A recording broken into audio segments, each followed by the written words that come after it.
귀한 찬양 감사합니다. 오늘 좀 복귀하면서 특별한 오늘 예배입니다. 이게 보니까 한 12분이 한국, 또 파타고니아 여행, 세부 여행, 결혼식 한 12분이 그냥 나가셨네요, 오늘. 성가대도 여자분만 하는 것도 처음인 것 같습니다. 하여튼 감사합니다.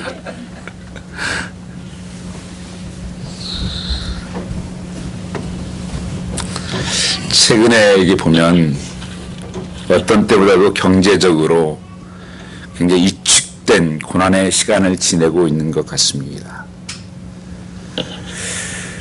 이민 한 30년을 이렇게 지켜보면서 살아가는 모습을 봤을 때 한 30년 전에는 또 우리 한국 분들이 얼마나 열심히 일을 하고 또 수고도 하고 고생도 했었습니다. 어느 나라 민족보다도 많은 시간을 일을 하고 또 특별히 어려운 일들을 많이 감당을 했습니다. 근데도 그들 속에는 하나에게 꿈이 있었어요. 그리고 또 수고하면 그 거두는 열매가 있었습니다. 그때 모습이 지금도 저에게 한 가지 각인되는 모습이 있다면 그 프러싱에 보면 세븐 전철이 있습니다. 되게 그 세븐 전철을 타고 맨하탄에 가서 일을 하시는 분들이 많았는데 거기를 이렇게 타다 보면 종점이니까 타자마자 허리가 졸아요. 그냥 이렇게 눈 감고 그냥 졸은 모습들이 거의였어요, 한국 분들은. 전 마음이 참 그때 많이 아팠어요. 저희 아버지, 어머니 세대들 어른들이 1세들이죠. 그 힘들게 고생하면서 지금까지 이렇게 가족들을 이끌고 오고 또 살아왔다고 하는 것은 참 축복입니다.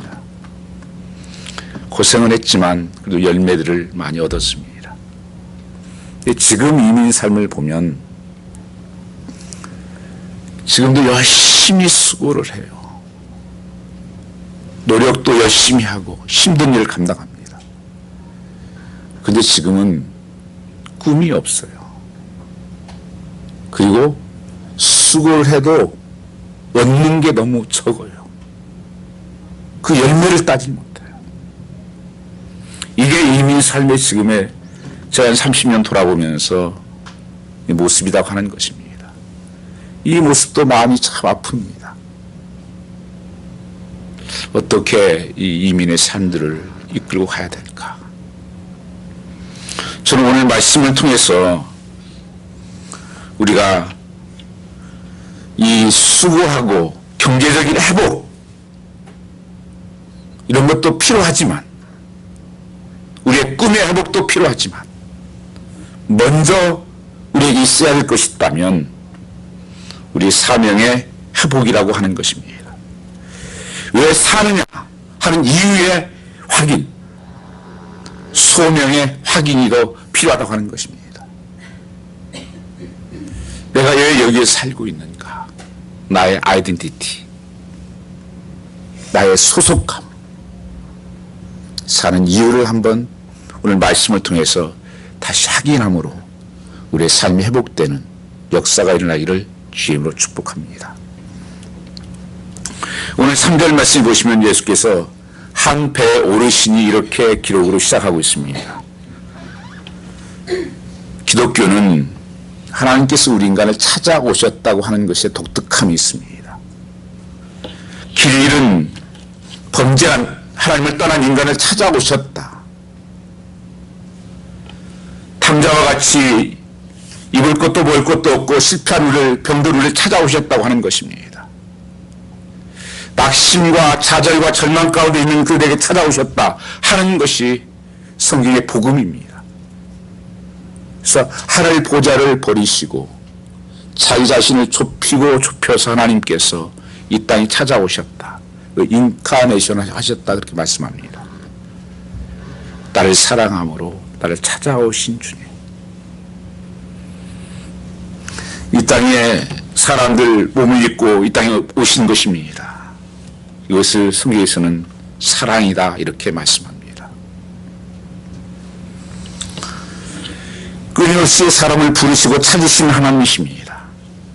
오늘 이 베드로 한 말씀으로 이렇게 정의를 합니다. 밤새 고기를 잡았지만 한 마리도 잡지 못하고 이제 집을 돌아가기 위해서 새벽에 그물을 싣고 있는 모습이 나타나 있습니다. 어쩌면 거기에서 잔뼈가 굵고 어부로서 평생 살았던 베드로, 그래야 그의 삶의 고백은 이렇게 고백되는 것입니다. 내가 밤새 수고했지만 얻은 것이 없습니다. 빈 그물입니다. 빈손으로 돌아가야 되는 가정에 기다리는 삶. 어쩌면 이민의 삶의 모습이 수고는 했는데 정말 얻은 것이 없고 늘 부족함 속에서 살아가고 있는 우리의 모습은 아닌지,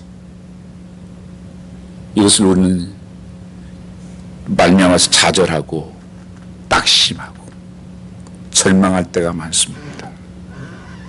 왜냐하면 길이 안 보이니까요. 이 베드로에게 한 소식은 주님이 찾아오셨다고 하는 것입니다. 이 밤에 이루어졌던 만남은 한평생을 살아가면서 자신의 배가 늘 채워지길 바라면서 때로는 허무한 일생을 바라보며 살아갔던 베드로에게는 기쁜 소식이었습니다. 그 베드로를 찾아가셨다 하는 것은 하나님께서 한 사람 한 사람에 대한 기대와 끝까지 찾아가신 하나님의 사랑이 있다고 하는 것입니다. 오늘 이 호수를 게네사렛 호수라고 말씀하고 있습니다. 이 게네사렛 호수라고 하는 것은, 게네사라고 하는 것은 그 당시 그 옆에 있는 지명 이름입니다. 본래는 바다라고 이름을 불러지기도 하고, 왜냐하면 워낙 크기 때문에, 또 갈릴리 호수라고도 부르기도 하고, 그래서 위에는 헐몬산이 있어서 항상 눈이 항상 있는 곳입니다. 그 물이 흘러 들어와서 거기에 모든 이스라엘의 식수와 그 다음에 모든 고기를 잡아서 먹는 그런 생수의 근원입니다. 그 물이 흘러서 이제 요단강 흘러서 사해에 가서 이제 모아지는 것이죠. 이 아름다운 이 강입니다. 호수입니다. 저 한번 기억이 납니다. 저 뉴욕에 있을 때 교회 이제 성도들 데리고 성지 순례를 모시고 갔습니다. 한 20분. 그 갈릴리 호수 옆에 아주 거기가 참 아름답습니다. 비옥하고 또 나무도 많고 그 옆에다 모텔 같은 데를 얻어서 이제 숙식을 하는데, 한 분 이렇게 가실 때 조금 모시고 가기가 좀 어려운 분이 한 분 있었어요. 근데 가시겠다고 그분이 자꾸 요청을 하셔서 약간 정신적으로 약간 어떤 때는 좀 작용하는 부분이에요. 그래서 우리가 늘 와치하고 있었는데 저녁에 저녁 먹고 나섰는데 안 계시는 거예요. 어두컴컴해지고 옆에는 호수고 온 모든 사람들이 동원해서 한 2시간을 같이 찾았는데 보니까 호숫가에 그냥 멍하니 앉아있는 모습을, 지금도 저는 그냥 두렵기도 하고 생소하기도 하고 이런 모습이 있습니다. 여기에 주님께서 찾아오셨다. 베드로는 이제 그물을 싣고 있습니다. 그러면서 주님이 하신 말씀은 무엇입니까? 5절 말씀을 보니까 5장 1절에 하나님 말씀을 듣고 있었다 많은 사람들이, 또 3절에도 베드로에게 좀 배를 띄워달라 말씀하시면서 앉히시고 말씀을 가르치셨다 이렇게 말씀하고 있습니다. 찾아오셔서 말씀하신 하나님. 그들에게 무슨 위로가 될까 이게? 실질적으로 무슨 아무 변화가 없는데 그 주님은 그러시면서 말씀을 마치시고 베드로에게 이렇게 말을 합니다. 깊은 데 가서 그물을 내리라. 베드로의 고백입니다. 한번 5절 말씀 읽어볼까요? 시몬이 대답하여 가로되 선생이여 우리들이 밤이 맞도록 수고를 하였을 때 얻은 것이 없지만은 말씀에 의지하여 내가 그물을 내리이다 하고 앞에 단서가 하나 붙습니다. 내가 밤새 그물질을 해봤습니다. 그 비즈니스 하신 분 보면 이 장사가 좀 잘 되면 바쁘고 힘들어도 밤새 해도 그렇게 피곤치 않대요. 근데 안 되는 장사, 손님이 없는 장사, 이건 정말 힘들다는 거예요. 계속 밤새 그물질을 했어요. 한 마리도 안 잡혀요. 그래서 이제 피곤해서 가려고 하는데 주님이 하신 말씀이 깊은 데 가서 그물을 내리랍니다. 깊은 데 고기가 없는 것은 베드로는 거기에 잔뼈가 굵은 사람이에요. 너무 잘 알아요. 그거 없습니다. 그뿐 아니라 베드로는 전공이 어부예요. 예수님은 전공이 목수고 목수가 어부한테 뭐 여기다 하라 저기다 하라 참 받아들이기 힘든 말씀입니다. 그리고 너무 지쳐 있습니다. 그물도 다 씻었는데 여러분 같으면 어떻게 하겠습니까? 우리의 살아가는 삶은 어떻습니까? 특별히 좀 그 테크니시아들은 이게 곤조가 있다 그러죠. 기술자들은 자기의 아집이 굉장히 강하죠. 뱃사람들 아닙니까? 쉽게 들을 수 있는 사람들이 아닙니다. 근데 베드로의 고백을 들어보면 없지만은 말씀에 의지하여 내가 그물을 내리이다 이렇게 고백을 하고 있습니다. 무엇이 베드로에게 터닝 포인트가 되었을까? 무엇이 베드로가 그런 상황과 형편이 맞지 않는데도 불구하고 그물을 내리게 된 동기가 뭘까요? 이건 매우 중요한 것입니다. 우리의 살아가는 삶 속에서 매우 중요한 것입니다.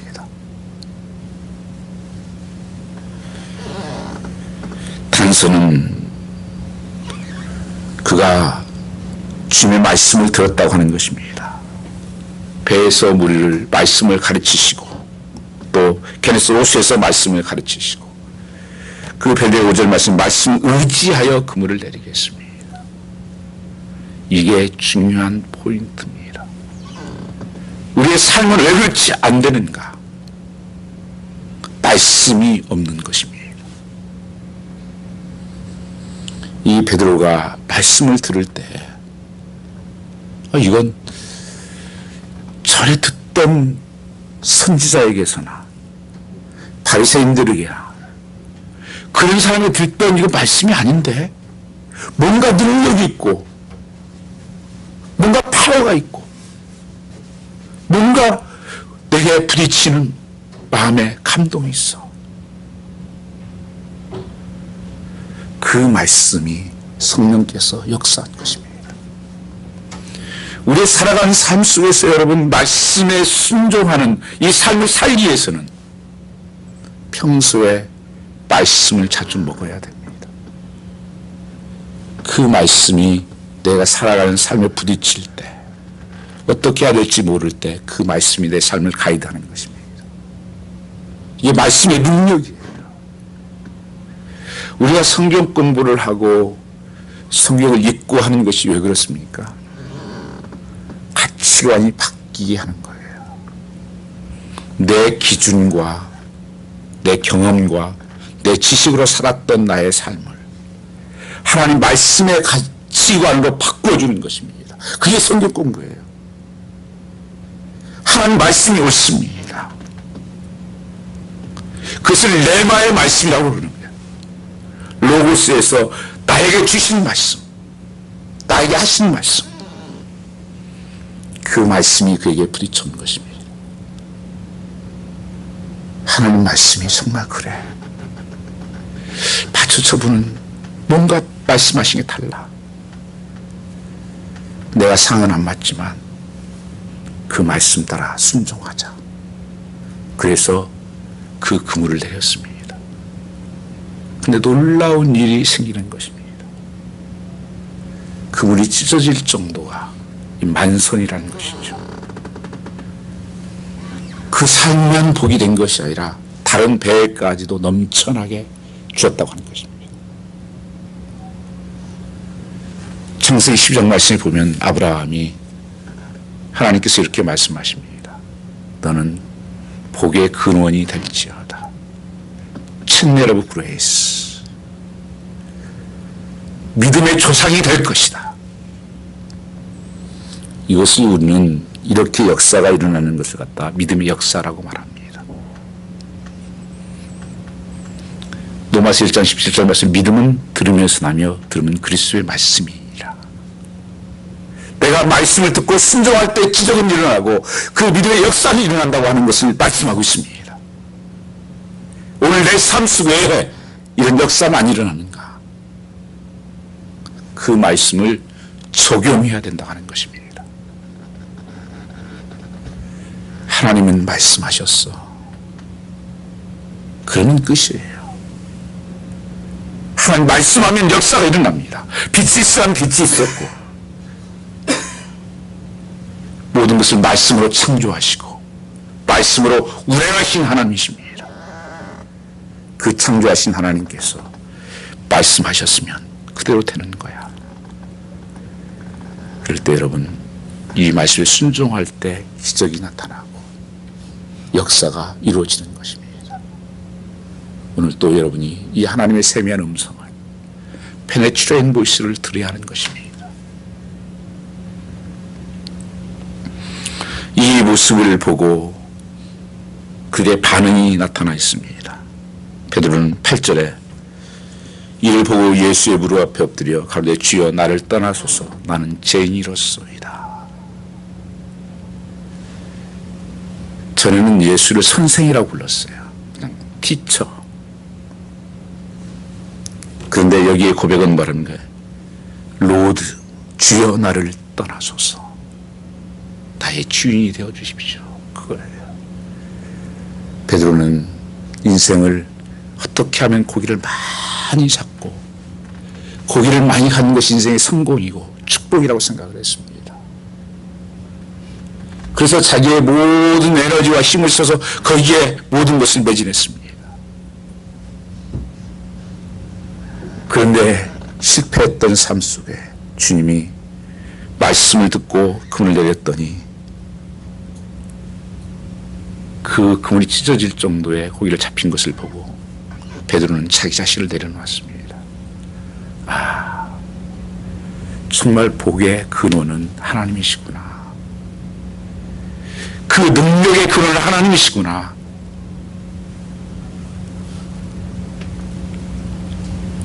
고기를 보았지만 고기를 잡게 하시는 그 예수 그리스도를 보고 엎드려서 나를 떠나소서 나는 죄인으로소이다. 왜 이런 고백을 할까요? 만일 예수님 너무 좋습니다. 꽉 붙잡아야 될 거 아닙니까? 붙잡으면 빌딩 몇 개 살 거 아니에요. 빌딩 몇 개 사서 세 주를 살 텐데 생각해봐요. 예수님 말씀하시도 내리면 되는데 진짜 복이 왔는데 베드로는 내가 죄인입니다. 베드로가 사실 이것이 지금 한 번이 아니거든요. 주님을 따르다가 도망와서 이 자리에 와 있는 것입니다. 주님을 따르다가 난 고기나 잡으러 가겠다고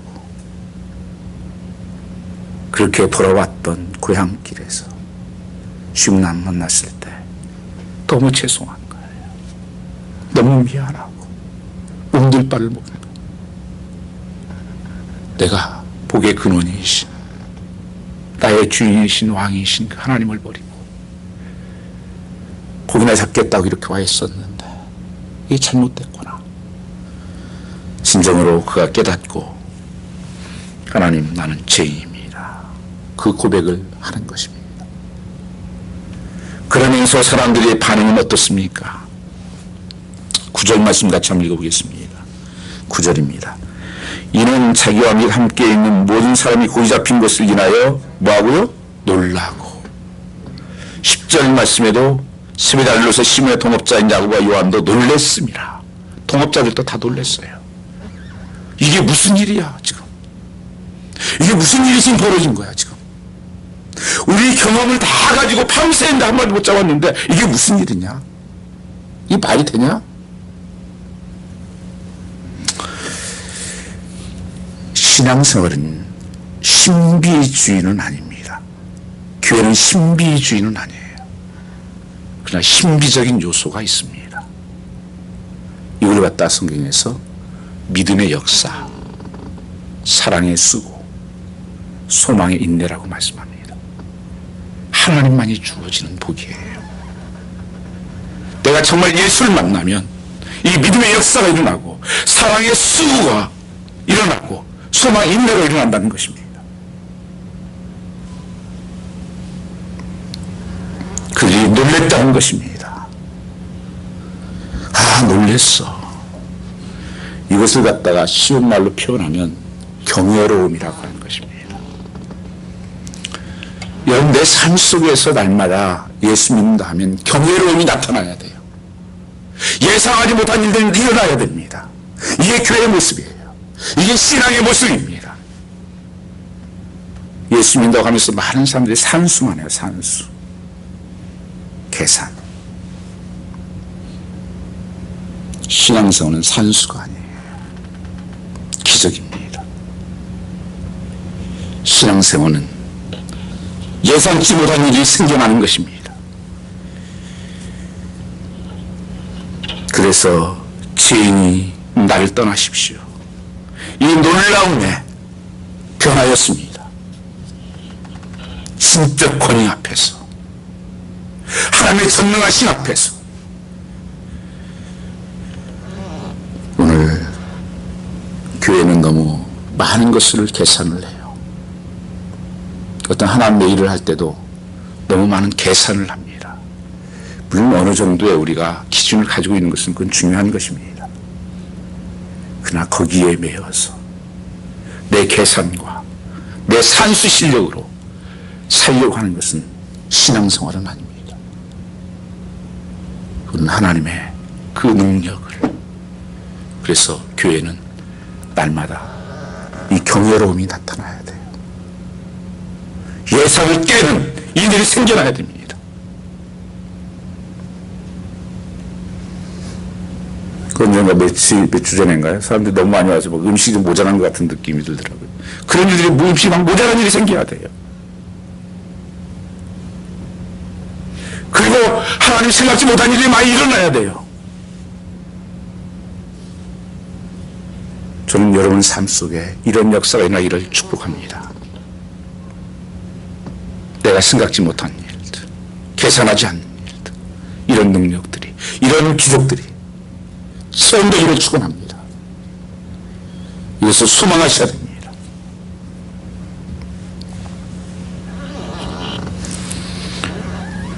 오늘 본문 갈릴리호수에서 밤이 맞도록 수고했지만 얻은 것이 없는 베드로에게는 놀라운 역사가 일어난 것입니다. 그는 소명을 받았다고 하는 것입니다. 그러면서 베드로는 이렇게 고백을 합니다. 예수님께서 이제 시몬아 무서워 말라. 이제 내가 사람을 취하리니.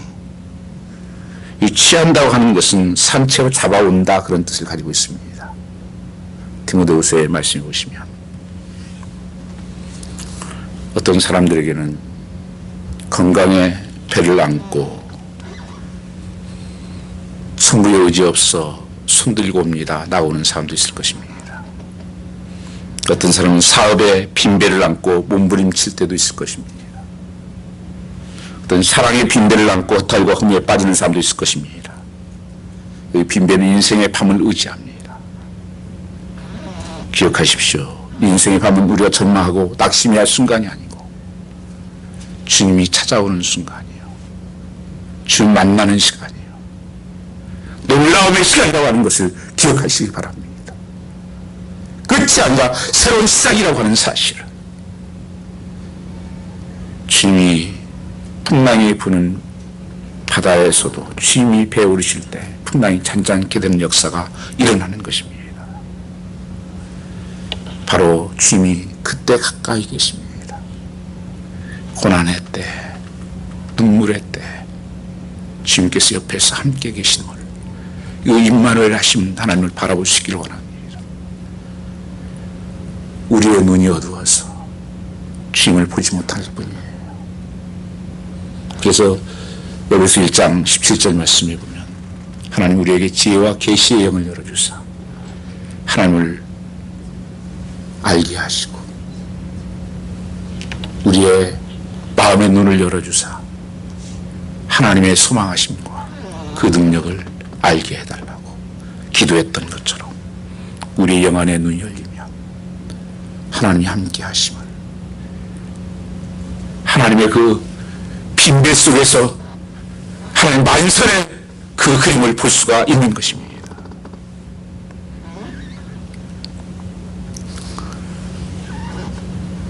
주님을 바라보시기 바랍니다.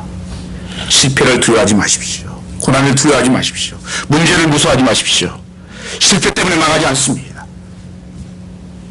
하나님 만나면, 하나님 말씀에 반응하면 우리의 삶은 이런 놀라움의 연속이 일어날 것입니다. 말락심케 하는 것들 떠나가라. 주의 십자가를 붙드시기 바랍니다. 오늘 이 말씀 속에서 한 가지 읽다가 한 가지 그 생각이 났었습니다. 그 핀란드 헬싱키라고 하는 곳이 있습니다. 위쪽에 스웨덴이 있고 그 다음에 노르웨이가 있고 한 지역이죠. 거기에 저는 가보지를 못했습니다. 사진에서 봤었는데 헬싱키에 라크처치라고 하는 교회가 있습니다. 그러니까 저기 그림이 뜨네요. 이 교회가 생겨진 유래가 하나가 있습니다. 이 헬싱키 시내에다가 큰 교회를 짓고 싶어하는 교회가 하나 있었습니다. 시내에서 좀 그 영혼을 구원하기 위해서. 근데 시에서는 이제는 교회가 충분히 있고 더 이상 수용할 수 있는 공간이 없다. 그래서 짓는 것을 법적으로 금지해 놨습니다. 그러니까 이 교회에서는 강구를 냈습니다. 이 시내에다가 교회를 지을 수 있는 방법을 알고 그것을 해줄 수 있는 분은 상당히 많은 보상을 해주겠다. 그래서 공모를 했습니다. 그 시내에. 그래서 공학도였던 한 사람이 하나님 교회를 세운다는데 방법이 없을까 고민하다가 저 산이 그 헬싱키에서 좀 애각이 있지만 높은 게 바이산이에요. 그러니까 거기 올라가서 받아보면서 하나님, 그래도 교회가 세워진다는데 교회 세워질 곳이 없겠습니까? 교회를 하나 세울 수 있도록 하나님 지혜를 주십시오. 그리고 기도하고 이제 내려오려고 그러는데 갑자기 그 감동이 되더라는 거예요. 야, 이곳이 교회 자리야. 그런 마음이 감동이 있더라는 거예요. 응? 이 바위사인데 완전히 바위인데 거기는. 사람들이 다 버려진 땅이고 이게 사람들 관심도 없는 그때 땅인데. 그래서 그저 하나님 주신 생각에서 와서 만나서 이 얘기를 한 거예요. 그리고 거기는 허락이 난다는 거예요. 거기는 뭐 버려진 땅이고 바위 같은 거. 어떻게 한 줄 아십니까? 저 바위를 팠어요. 바위를 파서 지금은 유명한 교회가 바위를 파가지고 지하로 들어간 거예요. 지하로요. 그래가지고 저기 저기 뭐죠? 바위를 파가지고 교회를 집어넣었어요. 저는 하나님의 이런 역사를 우리는 너무 살아가는 내 생각과 기준으로 안 돼요. 우리는. 힘들 거야. 못해. 여러분들 하나님의 음성을 듣는다. 하나님 바라보는 여러분 되시기를 주님을 축복합니다. 하나님 오늘 또 살아계시고 하나님 능지 못함이 없으신 분입니다. 누가 저런 바위 속에 저런 교회가 세워질 거 생각했겠습니까? 지금은 많은 관광객들도 와서 그 시에서 저 교회를 그렇게 서포트하고 세워진 것에 대해서 자랑스럽게 생각합니다.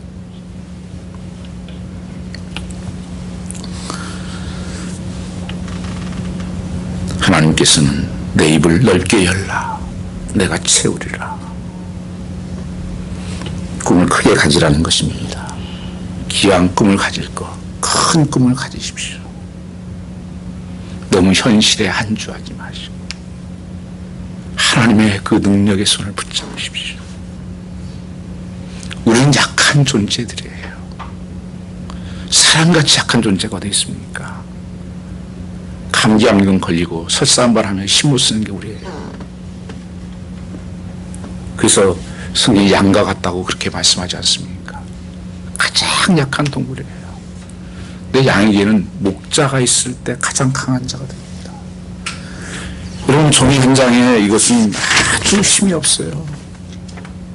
아무 힘도 없고 바람에 펄펄.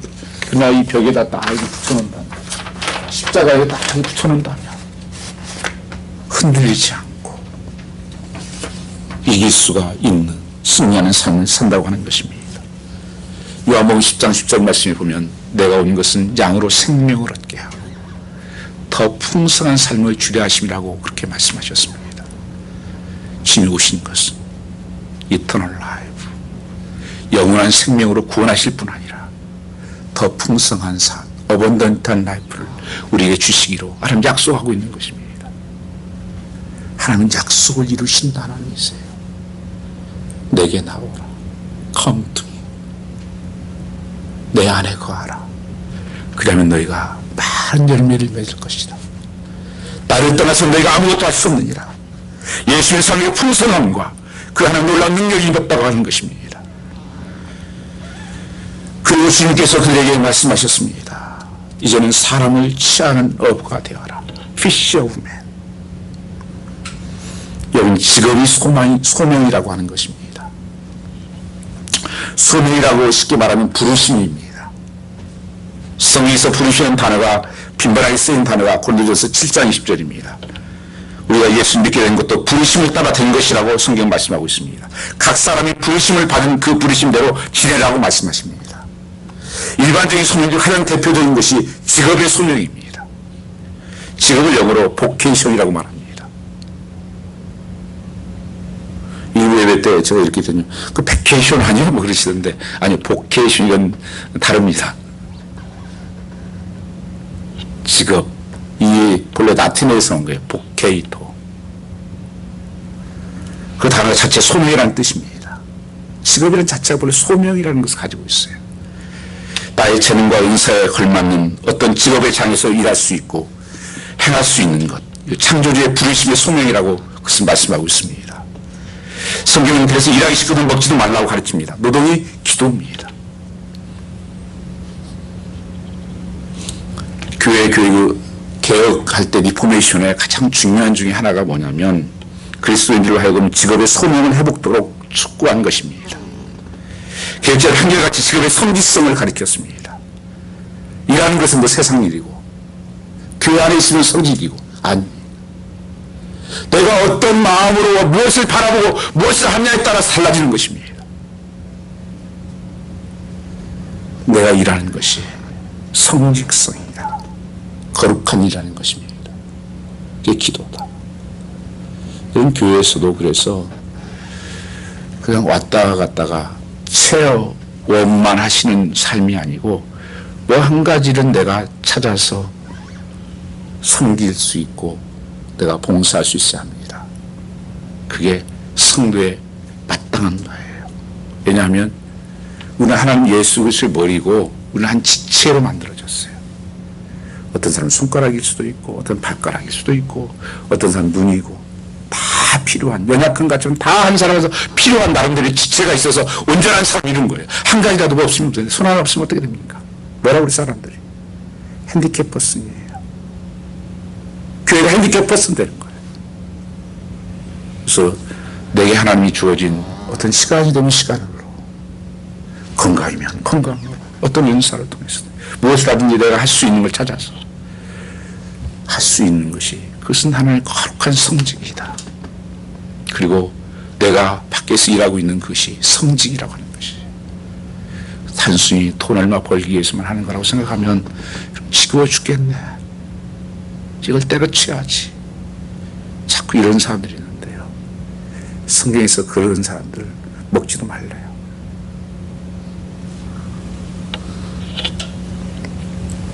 직업을 소중히 여기시기 바랍니다. 직업의 장애, 어려움이 계시다면 이야말로 주의 도우심을 구해야 할 때입니다. 직장생활이 어렵다면 좀 하나님 앞에 도움을 구하십시오. 이런 길을 주께서는 기뻐하십니다. 직업은 주의 소명이기 때문에 그렇습니다. 그래서 내가 있는 곳에서 그걸 통해서 많은 사람들을 사랑하고, 또 거기에 한 소명의 최상의 소명은 뭐냐면 그걸 통해서 복음을 증거하는 것입니다. 오늘 본문에서 시몬 베드로에게 지금까지 섬겨온 직업보다 더 높은 소명을 주시고 있는 것을 기억하셔야 됩니다. 어부의 삶에서 우리가 붙잡아야 할 것은 고귀한 소명은 전도의 소명입니다. 사람을 낚는 어부가 되어라. 이 가장 높은 소명입니다. 전도가 무엇입니까? 전도는 주님 없이 살고 있는 사람들을 주님의 사랑으로 만드는 일이라고 할 수 있습니다. 지금까지 베드로는 고기 잡는 일밖에 몰랐습니다. 그래서 돈을 좀 쌓는 것밖에 몰랐습니다. 그러면 잘 사는 줄 알았습니다. 그건 잘 사는 게 아니고, 그건 돈이 많은 사람은 부자라고 그래요. 잘 사는 건 아니에요, 여러분요. 그건 구분돼야 됩니다. 우리 옛날 어렸을 때 학교 가면 뭐 집에 TV 있냐, 뭐 자전거 있냐, 뭐 냉장고 있냐, 이거 조사해요. 그거 많이 있으면 잘 사는 사람, 이렇게. 잘 사는 사람이지. 그게 잘못된 표현이에요. 그건 부자이고요. 잘 사는 것은 하나님의 주신 사명을 이룰 때 잘 살다고 말하는 거예요. 그걸 통해서 무엇을 하느냐? 하는 것이 잘 사는 것입니다. 이 베드로의 복음서에 고기 잡는 어부로 사람 낚는 어부가 되게 하시겠다. 물고기도 귀하지만 훨씬 사람은 존귀한 자다. 천하를 주고 한 생명을 바꿀 수 없는 귀한 존재다. 그 생명을 구원하는 것보다 더 좋은 것이 어디 있겠냐. 바로 이런 인생, 이런 인간을 죄에서 구원하신 일이 전도라면 전도보다 높은 더 소명이 어디 있겠습니까? 그래서 복음주의 기독교는 이 전도 소명을 가르쳐 그리스도의 지상명령, 그의 커미션이라고 불렀습니다. 대다수의 많은 그리스도인들이 자신들의 직업을 유지하면서 여전히 이 높은 소명을 따라서 살도록 부르심을 받았습니다. 사도 바울도 본래 직업이 텐트 메이커입니다. 또한 함께 동업했던 브리스길라와 아굴라 함께 동역을 하면서 복음을 증거하면서 사용을 했습니다. 전에 여기 하나 미션이라고 여기 페레스네 가보면 그 흑인들 대상으로 해서, 흑인 표현 맞나요? 어떤 그 사람들 해가지고 그 사역을 하는 분이 계십니다. 이제 신학교 같이 1년 선배신데 그분이. 근데 그분 사모님하고 그 장모님하고는 뭐였냐면 저희 클로스터에다가 냉면집 있죠. 함흥냉면집. 지금은 팔았어요. 함흥냉면집을 하면서 그 돈 수입으로 그 사역을 했었습니다. 그때 그 목사님이 저한테 그래요. 고민이 많다고. 왜냐하면 장모님은 자꾸 주일날도 열어야 된다고 그런다고. 근데 우리가 하나님의 사명을 감당하는 일인데 주일날 열면 되냐. 그래서 주일날 그게 안 열었어요. 함흥냉면집. 그래서 너무 잘 됐잖아요. 그래가지고 그걸로 해서 그 사역을 운영을 하고 그렇게 했던 것입니다. 이 사도 바울도 텐트 메이커로서 그런, 또 브리스 아울라도 그런 삶을 사는 것입니다. 사도 바울도 복음을 전하는 일에 헌신했습니다. 의사 누가도 마찬가지입니다. 성경은 계속 의사 누가로 나옵니다. 성경을 기록한 뿐 아니라 그 모든 것을 다 되어진 일을 알고 있는. 그래서 쓴 게 달라요. 그 누가가 쓴 거예요.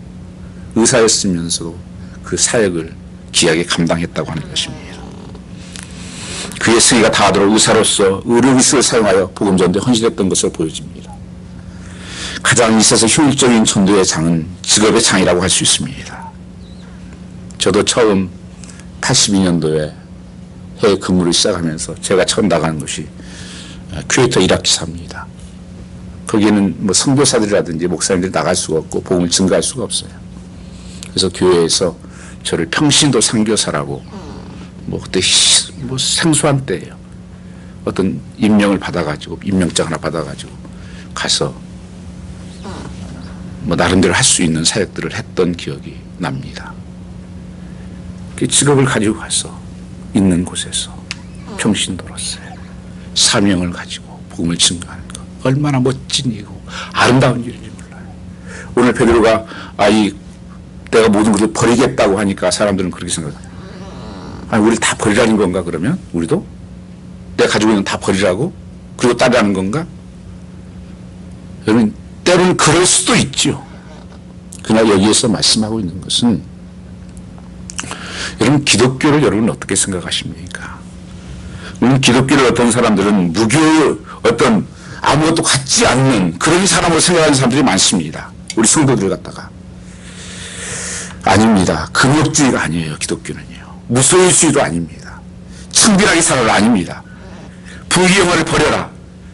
헛된 것이다. 이렇게 가르치지 않습니다. 옛날에 불교에서 무교유, 무소유 뭐 이런 게 승분이 있죠. 기독교는 절대 그거 아닙니다.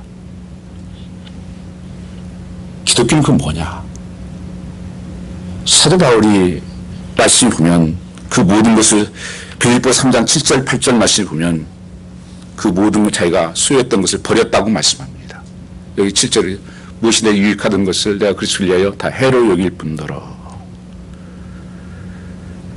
그가 가말리알 대학에서 공부를 했고 로마 시민권을 가지고 있었고 바리새인 중에 바리새인이고 서기관이고 아무것도 부족함이 없는 성공한 사람이었습니다.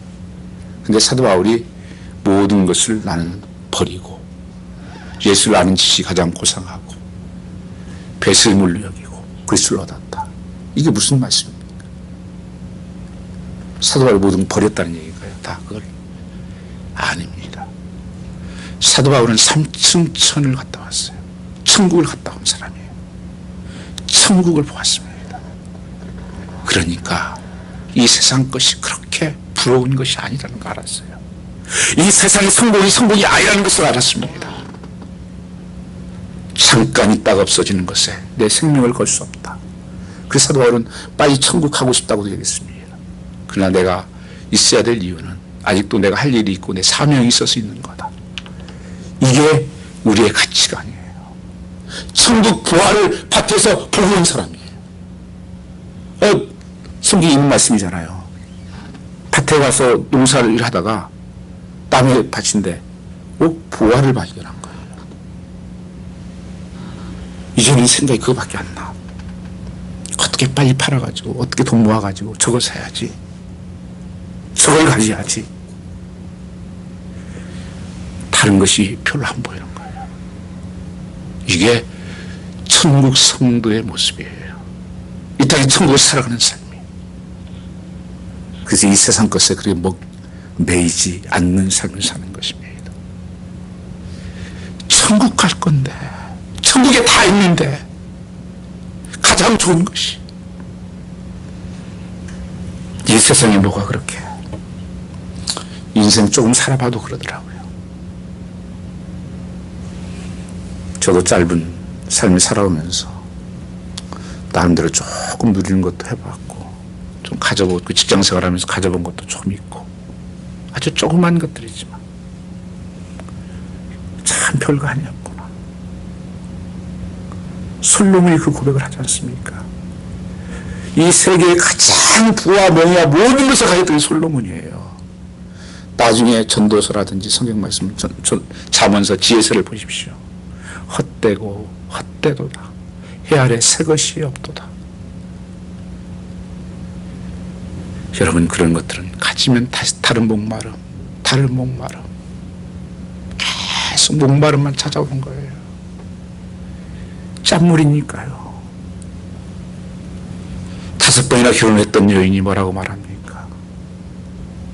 만족이 없어요. 그래도 주님이 세상에 주는 물을 마시면 마셔도 목마르거니와 내가 주는 물을 마시면 영원히 목마르지 아니하리라. 하나님이 주시는 그 생수를 마시는 그 천국을 내가 그러는데요. 내 주 예수 모신 것이 그 내가 천국이다. 하나님 함께 하신 것이 천국이다. 내 안에 천국인데 무엇으로 그것을 채울 수가 있겠습니까? 제가 한번 말씀드렸던 기억이 나는데요. 여러분 깊은 그 자연이라든지 아름다운 곳에 가보면 힐링이 돼요. 여러분요. 제가 작년에도 파나마 단기선교 가서 그 별을 보면서 정말 너무 아름답다. 여기 살았으면 좋겠네. 그 하나님의 창조하심을 만나면요 그런 힐링이 좀 이루어집니다. 정말 가보지 않은 곳 그런 미지에 가보면 정말 그 힐링이 돼요. 그게 있어요. 예, 하나님의 영광이 거기에 좀 있기 때문에 그래요. 근데 여러분 정말 하나님의 영광은 어디에 머뭅니까? 교회 안에 머무는 거예요. 예배 때 하나님의 영광이 많은 거예요.